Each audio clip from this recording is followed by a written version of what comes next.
this is an iHeart podcast. Guaranteed human.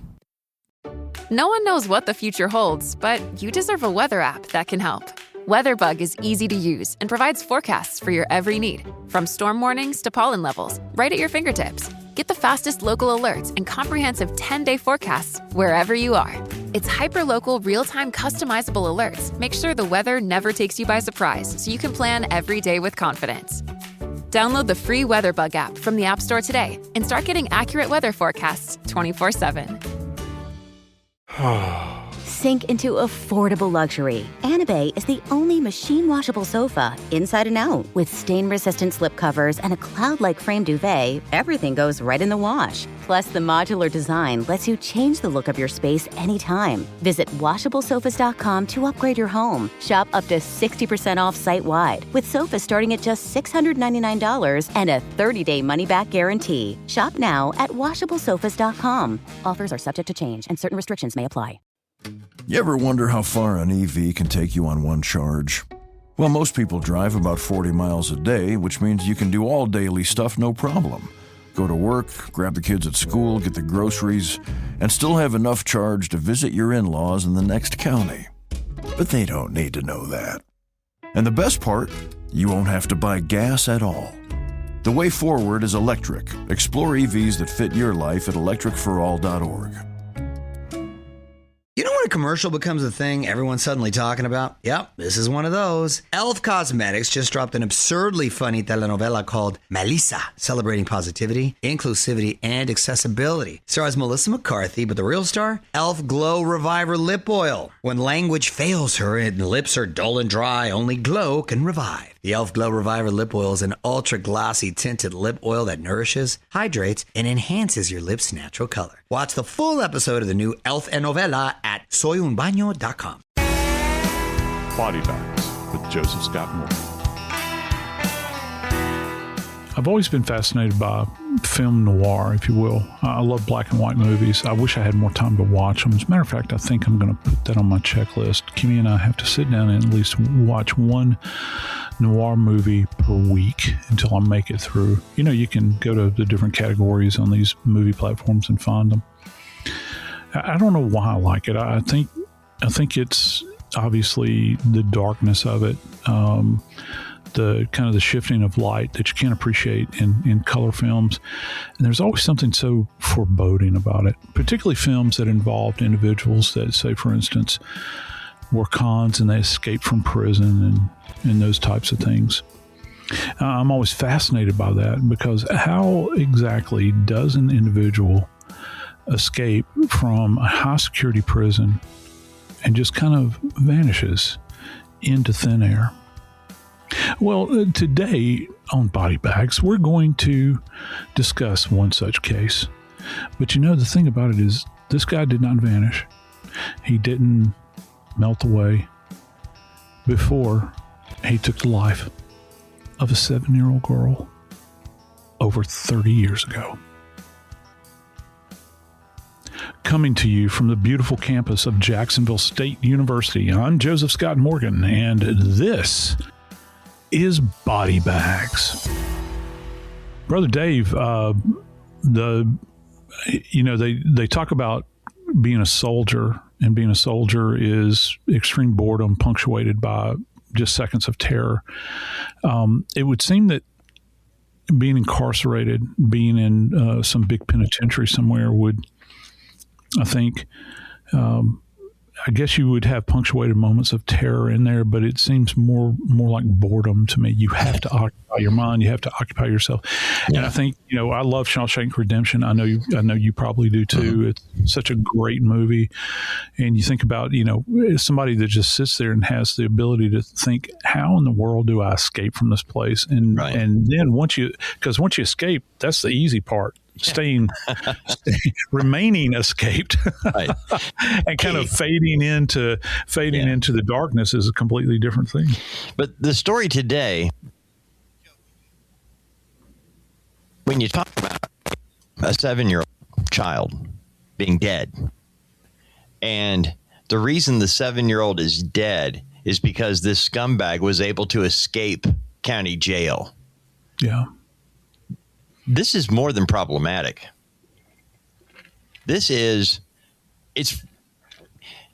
I told you before we started, I believe there are a number of other people that ought to be suffering the pangs of this right now. But let's start at the ending, okay? Yeah, yeah. It was a hot summer day, July 24th, 1996. 7-year-old Morgan went outside to play with a friend at the Shive Lane apartment complex that she lived in with her mom and her 2 sisters in Bowling Green, Kentucky. Morgan was with her best friend when a man driving an older model maroon Chevy van, a 1978 Chevy van, pulls up alongside the girls. Witnesses saw. He tries to grab Morgan's friend first, but the little girl is able to get away from him somehow. So this man grabs Morgan and slams her into the car. Witnesses say the suspect jumped out, tried to grab the girl Morgan played with. When he was unsuccessful, he snatched Morgan, threw her into the van, and sped away. Oh, that poor baby. Horrible. I'm thinking of all of the children, if you witness something like this, in my head, I'm thinking, why was somebody not able to stop? But the fact there were witnesses, the fact they were on this right away, the fact people knew. And in 1996, Joe, we had a good 15 years of stories of children being snatched. Yeah. We'd had Unsolved Mysteries. We'd had John Walsh. We'd had all those stories for a long time at this point. So when Morgan was snatched, I'm just at a loss at how it happened, but it did. Yeah, and in the twinkling of the eye, and that's terrifying. And you wonder why, people wonder why, and this is years ago, but to this day, and there are any number of reasons that we could lay out here why kids don't play out in the yard anymore. You don't see them as much as you would like to. But even us, Kimmy and I, when we got our babies over here, visiting us, our grandbabies, God, I sound so overprotective. I sit out in the yard with them, though. Yep. But they play outside. But I sit out in the yard with them. I don't let them out of my sight. We do too. You never know. Joe, I'm the same way with Braylon. Braylon is going to be 11 years old. Okay, my grandson. He's a big 11-year-old. And yet, even when he's here at my house in my fenced-in backyard, I constantly know where he is and what he's doing. I'm usually out there with him because I can't stand it. I can't stand the thought of him being out there, mainly because he's way too creative to be left alone with all the stuff I have in my backyard, including a huge swimming pool. He would put fish and turtles in there and go and make a camping thing. I'm not kidding. This kid is nuts. But anyway, to go back to this, in 1996, at an apartment complex filled with families, and you've got witnesses that watch it happen, Morgan goes missing. The FBI described the man as about 20 to 30 years old in 1996, light brown hair, medium height and weight. The van, a 1978 maroon Chevy van used in the kidnapping, they were able to find out it had been stolen from Dayton, Ohio, the day before the abduction, Joe. The day before. Now, I'm not good on geography, but it's not that far of a distance from Dayton, Ohio to Bowling Green, Kentucky. No, it's an easy turn to make. I think, when you're heading down toward that, I think if I'm not mistaken, I think Dayton is just north of Cincy. And of course, Cincy, you land in Kentucky to go to the Cincinnati airport is actually in Kentucky. No, and so I didn't know when you that. think about that, everything is, very concentrically located. That's funny. I didn't know that. Cincinnati, for all of its problems, they call it the Queen City. It's one of the most beautiful cities in the country at night. When you see it, the skyline is incredible. It really is. There in Pittsburgh, to me. All I think of is Jerry Springer used to be the mayor, and he wrote a check to a whorehouse in Kentucky. That's what I think of. Anyway, but back to this story. The sickest part of all of this, Joe, is you've got a witness that sees everything happen. You've got people on this case right away, but Morgan's not found. It took 3 months to find Morgan. I would like to add, though, they being in law enforcement, found the Chevy van in Franklin, Tennessee at a Union 76 truck stop 2 days after the kidnapping. Now, Franklin, Tennessee is about 30 miles south of Nashville. Yep. So they find that's big news. Okay, you've got We know this is the van where the guy stole the girl out of Kentucky. We're looking for him right here, and it took them 3 months to find Morgan. And when they did, Joe, it was a horrible, horrible day. I mentioned the van was found 30 miles south of Nashville. Morgan's remains, right, found 30 miles north of Nashville. She wasn't found until October 26th of 1996. Skeletal remains of Morgan were discovered in the woods by a woman walking near her home in the town of White House, Tennessee, just off I-65. According to what we've been able to figure out now, kidnapper takes off with Morgan. He kills her in that van, Joe. He dumps her body 30 miles north of Nashville, hops on 65, drives to Nashville, goes 30 miles south of Nashville, ditches the van. Now, if you think about this is a person familiar with the area he's headed. Yeah. Yep. And if you head straight down south on 65, you're a hop, skip, and a jump away from Alabama. Yeah, you are. My son Noah, he lives in northern Alabama, actually up in Huntsville. And as a matter of fact, he loves Huntsville, and we love going to visit him there because it's a really cool place if you're young. But when he goes out for serious playtime, he's heading north to Nashville, because they've got a soccer team, and he goes to Preds matches and all that sort of stuff. It's typical young man kind of stuff that he does. So yeah, I think that people geographically, they don't understand. This is almost kind of a north-south linear pattern that we're following here. It is. With this. You've got somebody that is kind of, depositing things along the way, if you will, not the least of which is this truck or this van. Mm-hmm. Because Dave, I got to tell you, the van actually many, many years later will lead to a conclusion in this case, a conclusion at a fiber and a molecular level.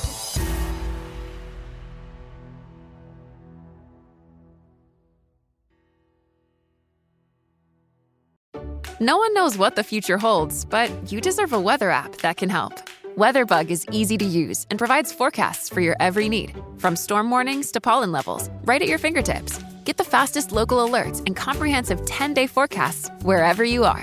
Its hyperlocal, real-time customizable alerts make sure the weather never takes you by surprise, so you can plan every day with confidence. Download the free WeatherBug app from the App Store today and start getting accurate weather forecasts 24/7. Life gets messy. Spills, stains, pet accidents, and kid chaos. But with Anabay, cleaning up is easy. Our sofas are fully machine washable, inside and out, so you never have to stress about messes again. Made with liquid and stain-resistant fabrics, that means fewer stains and more peace of mind. Designed for real life, our sofas feature changeable fabric covers, allowing you to refresh your style anytime. Need flexibility? Our modular design lets you rearrange your sofa effortlessly. Perfect for cozy apartments or spacious homes. Plus, they're earth-friendly and built to last. That's why over 200,000 happy customers have made the switch. Upgrade your space today. Sofas start at just $699. Visit washablesofas.com now and bring home a sofa made for life. That's washablesofas.com. Offers are subject to change and certain restrictions may apply. You ever wonder how far an EV can take you on one charge? Well, most people drive about 40 miles a day, which means you can do all daily stuff no problem. Go to work, grab the kids at school, get the groceries, and still have enough charge to visit your in-laws in the next county. But they don't need to know that. And the best part, you won't have to buy gas at all. The way forward is electric. Explore EVs that fit your life at electricforall.org.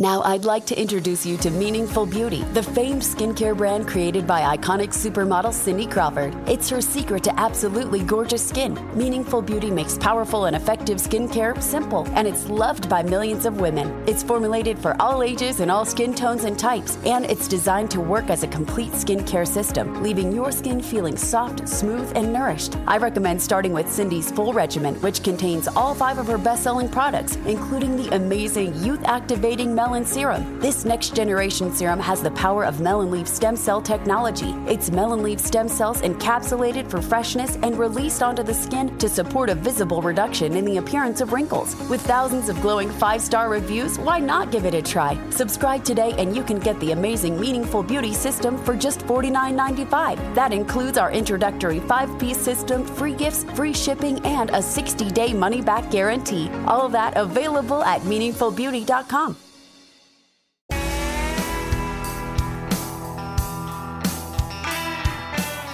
You know, Dave, one of these things you think about the twinkling of an eye when you get eyewitnesses to something.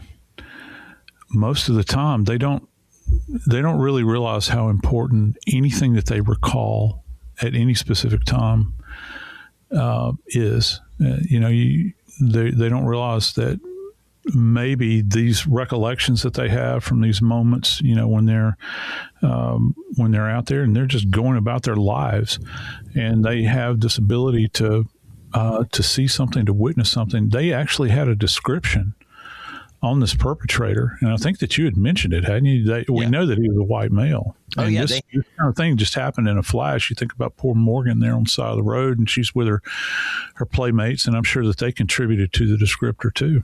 Well, I actually went to the FBI and dug through the database to look, because this was an unsolved crime.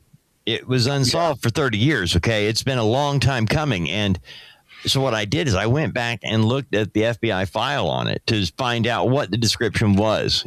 Was it filled in after the fact? And it was not. They had a good description. They had the guy was 20 to 30 years old, light brown hair, medium height and weight. This is your average everyday guy. All right. Yep. And yet when I looked at the drawings that they got and what the suspect looked like at the time, they had a good look at him. And he wasn't somebody known to anybody in that apartment complex, Joe. That was the issue.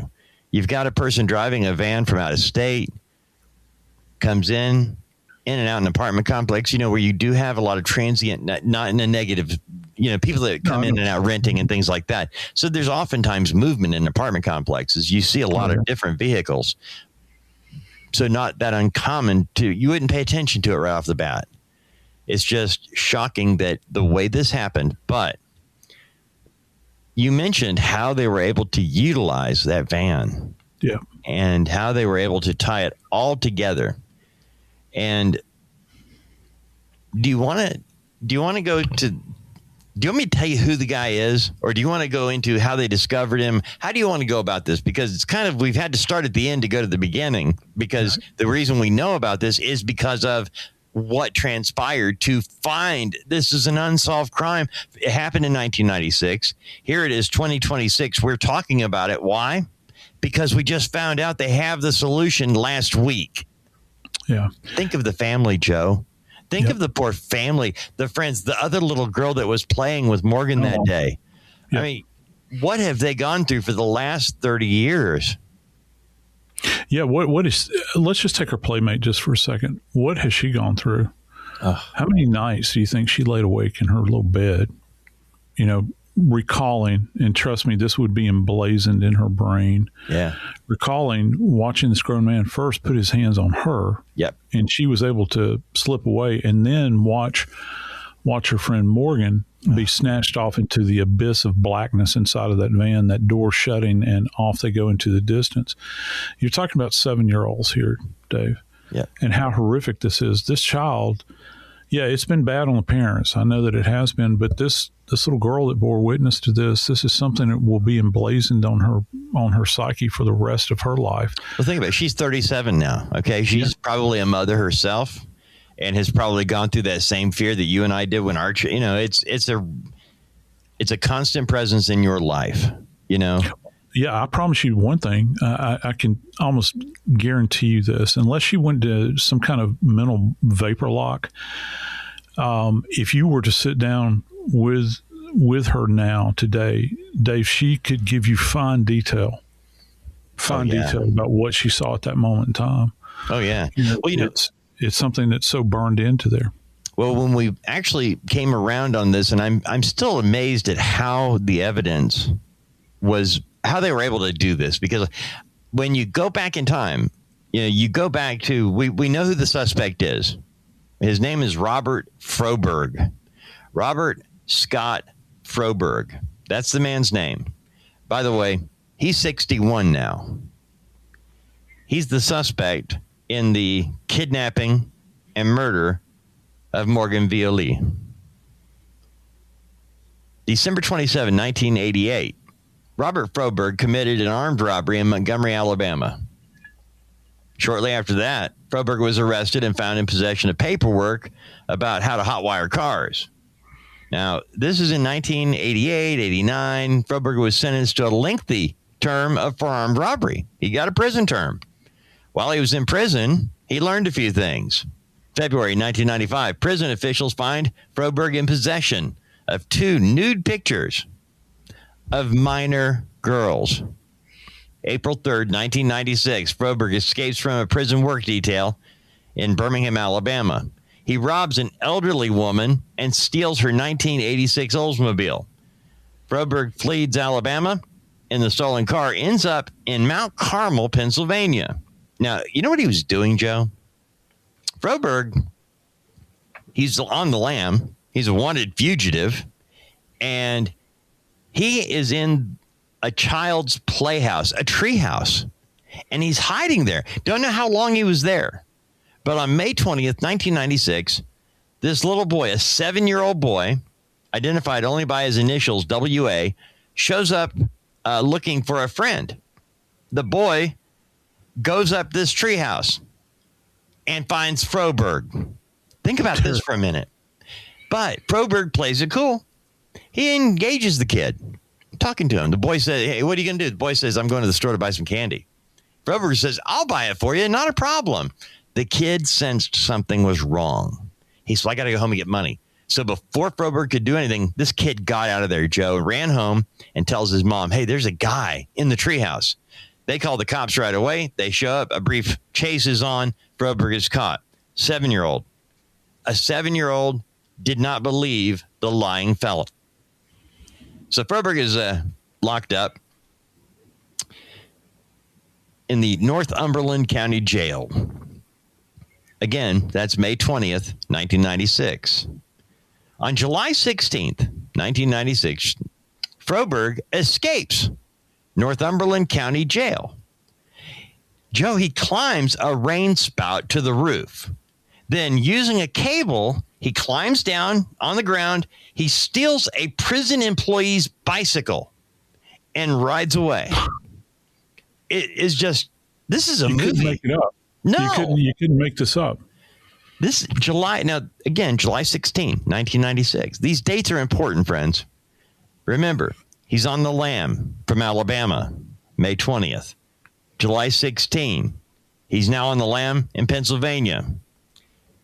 July of 1996, Dayton, Ohio. Froberg's parents live in Dayton, Ohio. The address is 2001 Spice Avenue, in a home that Froberg had lived in throughout his formative years. He grew up in that home. On July 23rd, 1996, July 23rd, 1996, about a half mile from the Froberg's home, a 1978 Chevy van, maroon in color, is stolen. The next day, that was the van that was driven to Bowling Green, Kentucky. July 24, 1996, that's when Morgan Violi was kidnapped. And I would imagine that, that Morgan's life ended in that van. And, well, we know now. The thing about it is that, with Morgan, those elements of her and those deeds that were done within that van, wind up betraying this guy.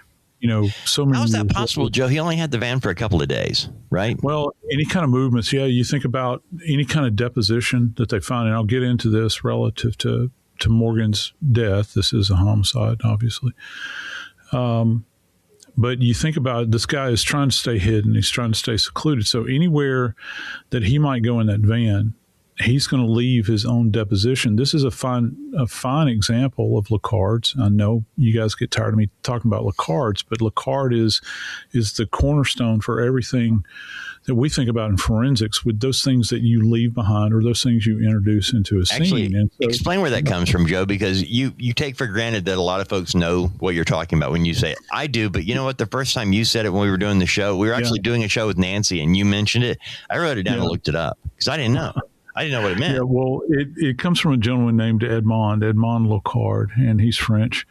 And he was, during his day, he was referred to, I think the first Sherlock Holmes book came out in like 1887.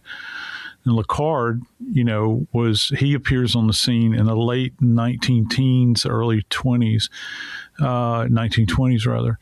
And he's a scientist by trade, and he understands the connectivity in crime science between, at an elemental level, and the people that are involved in the crime. And he always thought that there would be connectivity. So he takes the laws of physical science, classic physical science, and applies it to crime solving.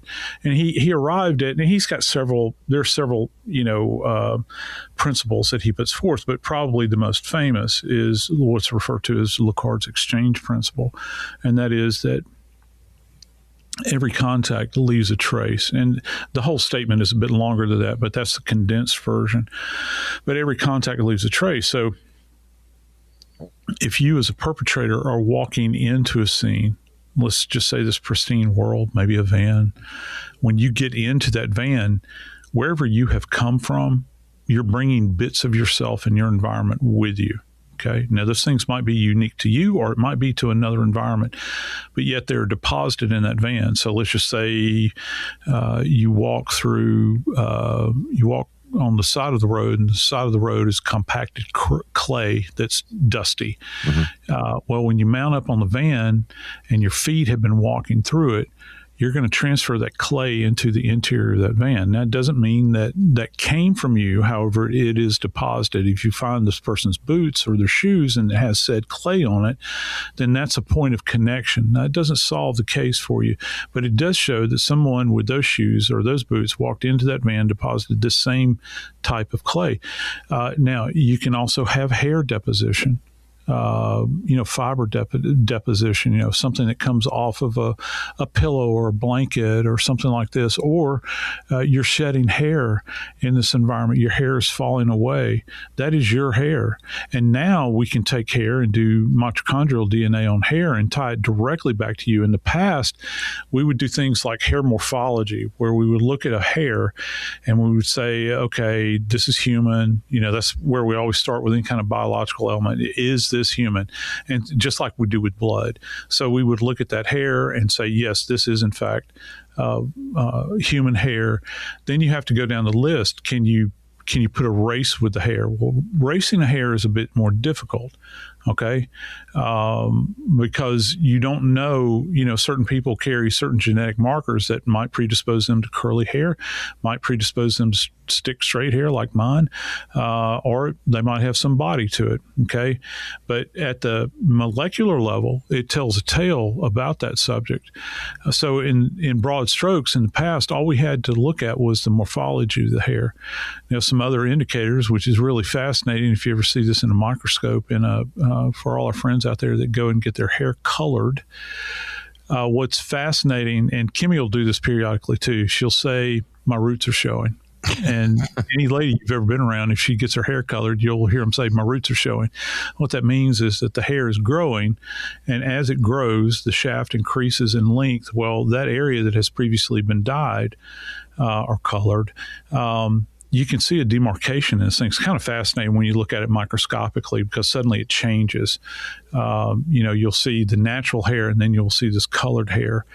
and it has very particular markings to it. It's striking, when you see it, but that's a point of identification, because now if you've got like a 6-inch strand of hair and it's colored halfway up the shaft, well, if you can do, say, a measurement on how long it takes a human hair to grow out that much, you can get an idea of, more about the life of this subject. Then you can look at the dye that's in the hair. You can try to get a sense of where this comes from. Lecard, I'm not saying he knew about hair dyes, but he did in fact know that there's this principle within forensics. It's called individualization. It's a beautiful principle, because if you hold on to it and you bear down on it and use that as like your kind of baseline as an investigator, if you can say that that this is an individualized piece of evidence, you very well might unlock the door to the scientific truth.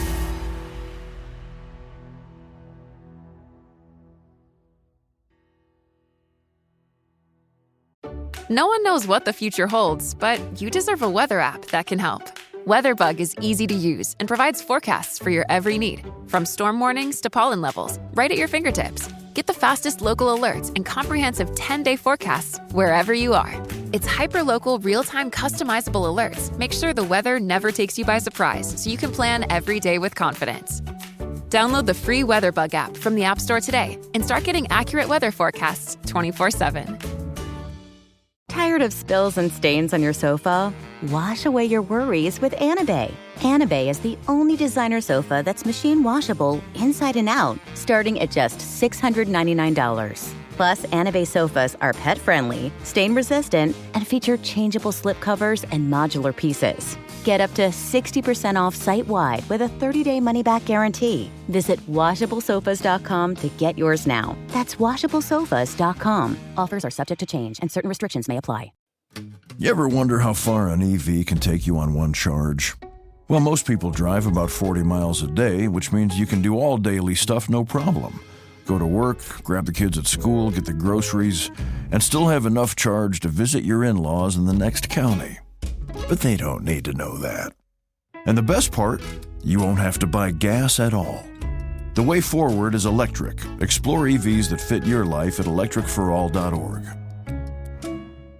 Now I'd like to introduce you to Meaningful Beauty, the famed skincare brand created by iconic supermodel Cindy Crawford. It's her secret to absolutely gorgeous skin. Meaningful Beauty makes powerful and effective skincare simple, and it's loved by millions of women. It's formulated for all ages and all skin tones and types, and it's designed to work as a complete skincare system, leaving your skin feeling soft, smooth, and nourished. I recommend starting with Cindy's full regimen, which contains all 5 of her best-selling products, including the amazing youth-activating melon serum. This next generation serum has the power of melon leaf stem cell technology. It's melon leaf stem cells encapsulated for freshness and released onto the skin to support a visible reduction in the appearance of wrinkles. With thousands of glowing 5-star reviews, why not give it a try? Subscribe today and you can get the amazing Meaningful Beauty system for just $49.95. That includes our introductory 5-piece system, free gifts, free shipping, and a 60-day money-back guarantee. All of that available at meaningfulbeauty.com.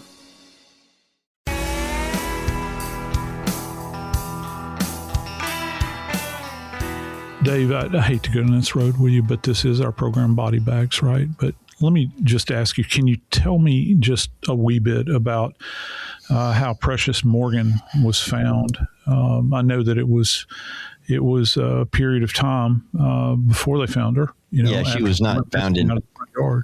She was found because of the decomposition, the smell. Morgan was found 3 months after she was taken. She was found in October and of 96. When you think, let's see, July, August, September, October, you've got 3 of the hottest months of the year in the South. And you're talking about 30 miles north of Nashville. She wasn't taken care of. She was tossed, just thrown off the side of the road into the woods, Joe. Based on how close the area was to I-65, Interstate 65, I'm going to guess that she, well, there's certain things that we know now based on what we've learned, that her dead body was carried from the van into those woods just off the interstate. Just off. Yep. Yeah. And when you think about driving down the interstate at 70 miles an hour, and you glance over at the sides, you don't really pay much attention to it unless you see something. But usually, especially in that area, even now, even 30 years later, driving that area of I-65 is just woods. It's woods and houses. Yeah, all through there. Yeah, yeah. It's wooded area. And so you have to have an event like that occurred with Morgan, that, a passerby in a vehicle is not going to take notice. But Dave, I think that there's a pedestrian involved in this. There is a woman, actually. The area where this happened was in White House, Tennessee. And it's one of those things I looked up because I had never heard of White House, Tennessee. I've heard of this area, but I thought maybe it was a misprint, like it was supposed to be White Horse. No, it's White House, Tennessee. It's an actual community. Actually, is a community that sits on 2 different counties. And when you come to an investigation, that can be a problem.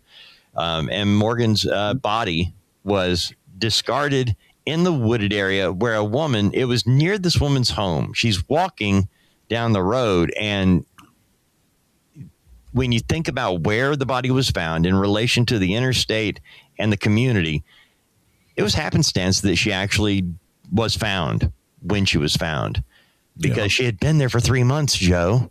And her decomposed remains, it was skeletal at that time. Just skeletal remains is all that they found. I cannot imagine there was a lot of soft tissue left. I'm imagining there was a lot of... But, brother, I got to tell you, there has to be something there, because, the opinion of the medical legal authorities is that she was strangled. Right. So I think that's an interesting point. And you really have to, kind of dig into this a little bit and think, well, if I've got a diagnosis that's being related here, that where they believe she was strangled, and you've got decomposing remains, which, for those that don't know, it's one of the most difficult assessments that you can do. I would say fire is, but with fire bodies, you still have this kind of hardened containment. That's probably not a good way to say it, but the body it's burned in one spot. For lack of a better term, decomposed bodies become very gelatinous. I'll put it to you that way. They're gelatinous and soupy is really the only way I can put it. And the longer you go with, all of the organics contained in there, it's not necessarily a melting. It's just that the cellular tissue is breaking down and it gives way. So at that matrix, at that baseline matrix that keeps us connected and makes up our architecture, that's literally being dissolved, Dave. And as those limits are reached with, the changes relative to decomposition, everything just kind of, it's like a collapsing building, if you will, that just kind of gives way. I would compare it more probably to a sandcastle that's being washed away. Because with a building, you might still have bricks and that sort of thing, and you do have bones, but you understand what I'm saying? It just kind of melts away. You can look there and you can see, well, at one point in time, this was a body, but you have to catch it at the right point in time where you can still make a rather complex diagnosis, which, some kind of trauma to the neck is very difficult to make when the body is not fresh. How are you arriving at this conclusion? I really wonder, again, if her larynx, the organs of the neck that are really cartilaginous, the trachea, this sort of thing, I really wonder if, because they might be I know this for a fact, they are a bit more resilient than, say, muscle and soft tissue. So was there any trauma there? And of course, we have to go back to something we've talked about considerably, was her hyoid intact? Now, the one saving grace with her case, Dave, is that her body was in a bag. So it's not going to be, you can have scavengers that will show up, but not like where you're talking about a surface deposition of a body where, they're coming and they're going. And, if you had a cadaver and you had a what's it called? A a game camera out there, and you could see the little animals coming and going. They've done this a lot, actually. I think there's pretty good documentary on YouTube about the secrets of the body farm, where they've got a camera that shows kind of the march of the insects around the body. The same thing happens with larger species as well. And if you could see that, you would see, going into graphic detail, but, the feasting on the body, and then you would have the other animals carrying things away, those sorts of things. But you don't have that here. And not only were they able, Dave, in this particular case, to assess that this was some kind of asphyxial death, but Dave, they actually had containment on fiber evidence that originated from where? That van. Wow. And isn't that amazing? After all that period of time, they were able to tie it back. And, you mentioned earlier, brother, they found that damn van. They found it in Franklin. It was Franklin, Tennessee, right? Yeah, it was. And again, 30 miles north of Tennessee is where her body was dumped out. 30 miles south of Tennessee, Nashville, rather, in Franklin, that's where the van was found. And by the way, that van had been totally cleaned when they found it. It had been wiped clean, so the suspect thought. He washed it, scrubbed it, but did not get everything, Joe. And it was that. Now, a lot of what we've learned about what happened with Morgan from the time she was taken has come from the suspect, okay? To something to finish up with here.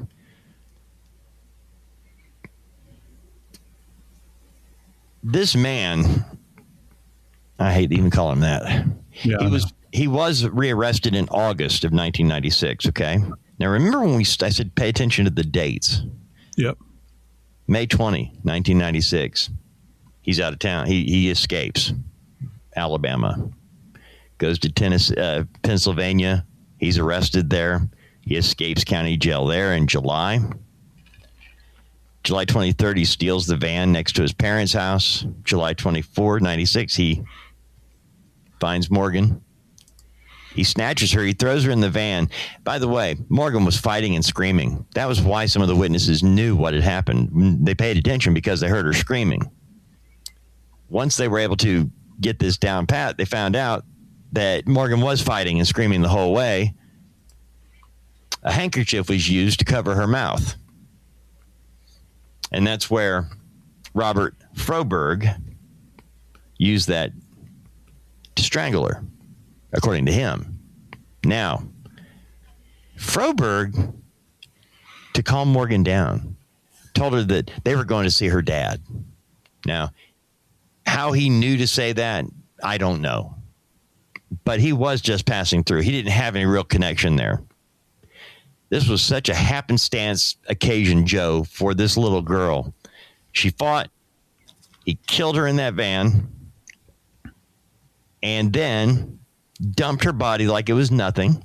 He drives 60 miles from where he dumps her body, cleans out the van, and leaves it where it's found. The van was found 2 days after she was kidnapped. Think about that.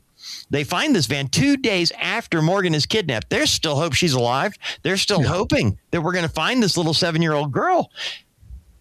But she was already dead when they found this van that had been totally cleaned out. Yeah, and probably had been for at least 24 hours. Oh, yeah. Yeah, he dumped it right away. So Froberg, he does make it back to Alabama, and he's arrested in August, Joe. August of 1996.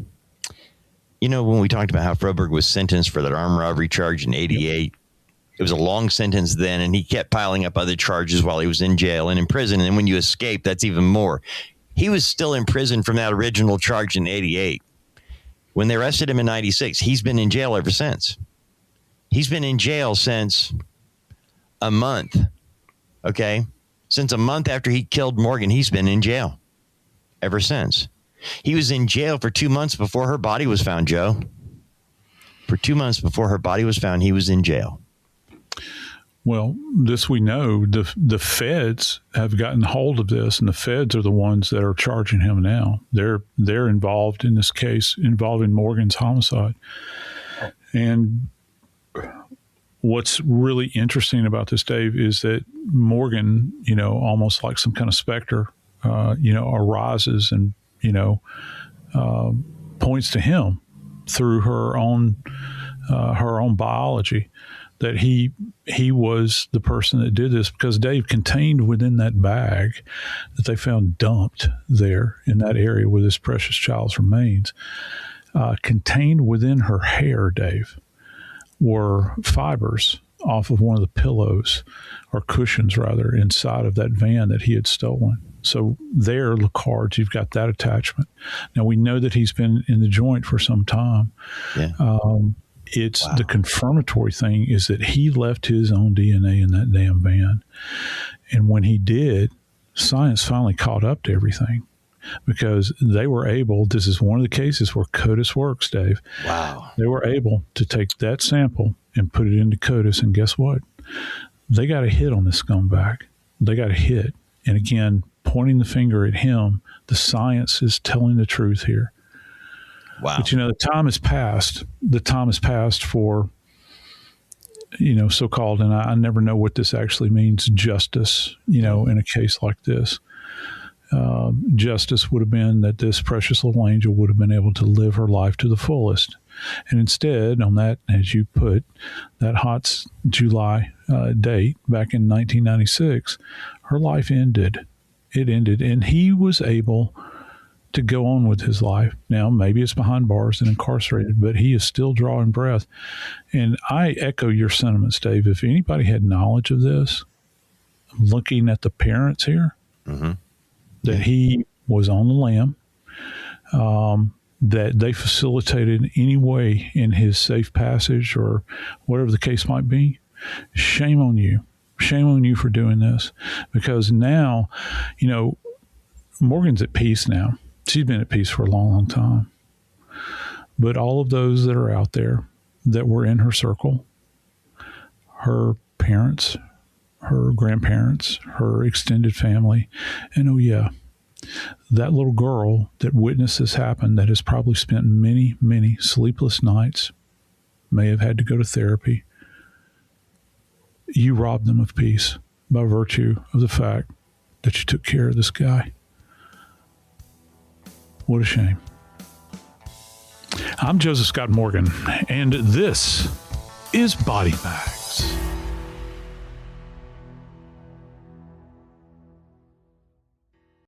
No one knows what the future holds, but you deserve a weather app that can help. WeatherBug is easy to use and provides forecasts for your every need, from storm warnings to pollen levels, right at your fingertips. Get the fastest local alerts and comprehensive 10-day forecasts wherever you are. Its hyper-local, real-time customizable alerts make sure the weather never takes you by surprise, so you can plan every day with confidence. Download the free WeatherBug app from the App Store today and start getting accurate weather forecasts 24/7.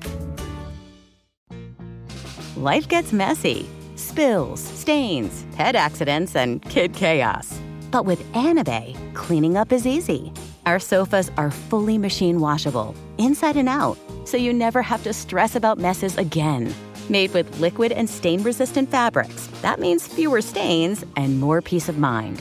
Designed for real life, our sofas feature changeable fabric covers, allowing you to refresh your style anytime. Need flexibility? Our modular design lets you rearrange your sofa effortlessly. Perfect for cozy apartments or spacious homes. Plus, they're earth-friendly and built to last. That's why over 200,000 happy customers have made the switch. Upgrade your space today. Sofas start at just $699. Visit washablesofas.com now and bring home a sofa made for life. That's washablesofas.com. Offers are subject to change and certain restrictions may apply. You ever wonder how far an EV can take you on one charge? Well, most people drive about 40 miles a day, which means you can do all daily stuff no problem.